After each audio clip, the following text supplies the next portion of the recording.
Hello and welcome back to my channel. My name is Jess, and in today's tutorial we are going to be learning about amigurumi basics in regards to learning how to crochet in the round and why it's important that you do crochet in the round for your amigurumi. This is a super quick tutorial but has lots of information, so just grab your hook and your yarn and we'll get started.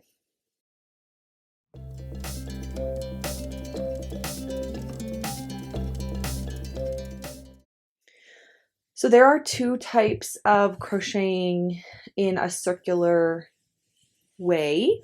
I have two swatches here. So this one here is a coaster that I made, and as you can see, both of these you can definitely see the different rounds, but this one you can see this one's a perfect circle in the center, and then it ties off, and then you can see there's a second round, a full circle, then it ties off, then there's a third round circle, and so on and so forth.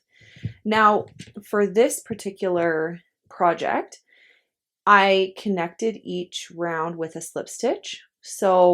And then I would chain 2 or 3 or whatever you're chaining for your project, and then continue around again and slip stitch, chain, and then around again. So that's how you get this like perfect circle look, like a bullseye almost.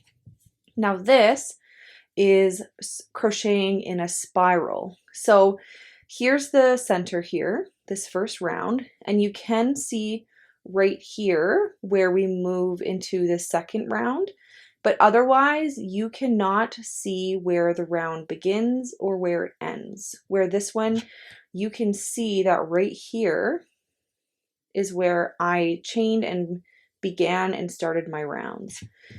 So working in a spiral is nice because if you're creating, let's say this is a head or whatever it may be, you don't want a seam, ideally.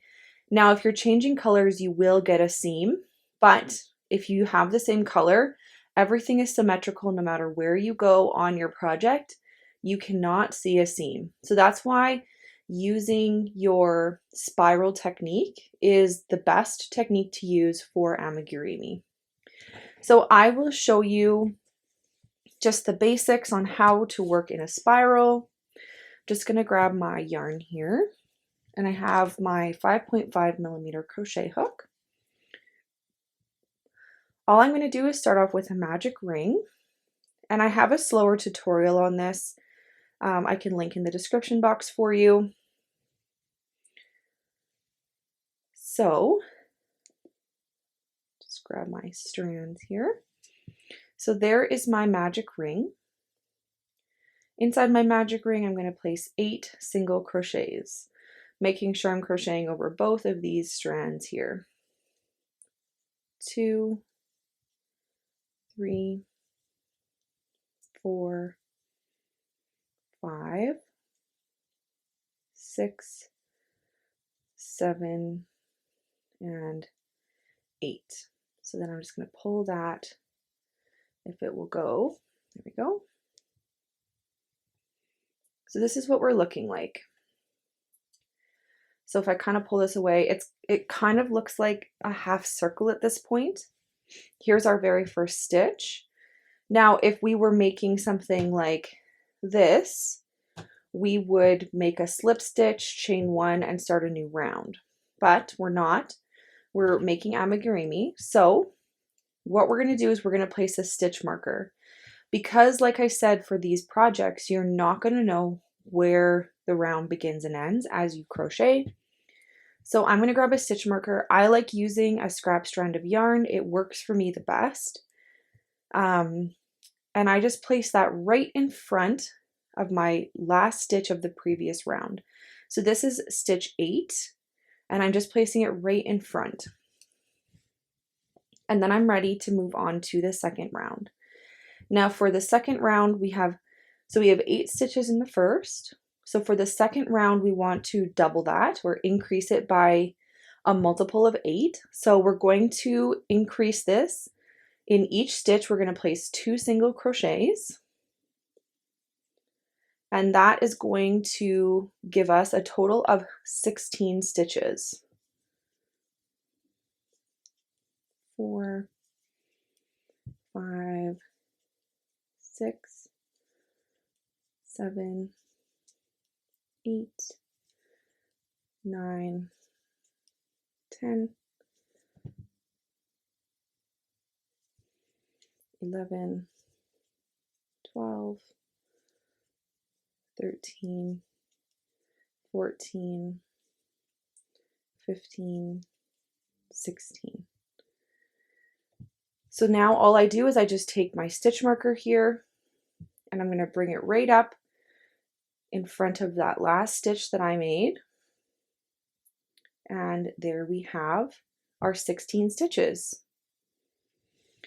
So if I weren't to mark this, I would not know going on to the next round where my stitches were ending and beginning, and it's really easy to mess up your count that way. So that's why having a stitch marker is super helpful. So now I'm going to do another increase by a multiple of 8 because that's what we started with. So we started with 8, we're on 16 right now. So now for round 3, we're going to do the combination single crochet 1 and an increase stitch. Single crochet and increase. Single crochet, increase. Now you don't always have to go up by multiples of whatever it is you started with, but if you want a flat like circle, it's the only way to keep it flat is to go up and basically increase by the amount you started with. But as you create and learn to create amigurumi more, you'll learn how to get different shapes and such. And if that's something you're interested in learning and you'd like a tutorial on it, I can definitely work on that for you. So single crochet, increase, single crochet, and increase. So there we have that spiral technique, and you're not going to have any seams at all in your project. I hope that helped you learn more about the different ways you can crochet in a circle depending on what you're building. So either in a spiral for things like amigurumi where you don't want a seam, or in circles if you want that like bullseye look but you're okay with seeing kind of where you started and where you stopped your rounds. Let us know in the comments down below if you have any questions. Otherwise, we hope you guys have a lovely day and we'll see you in the next one. Bye!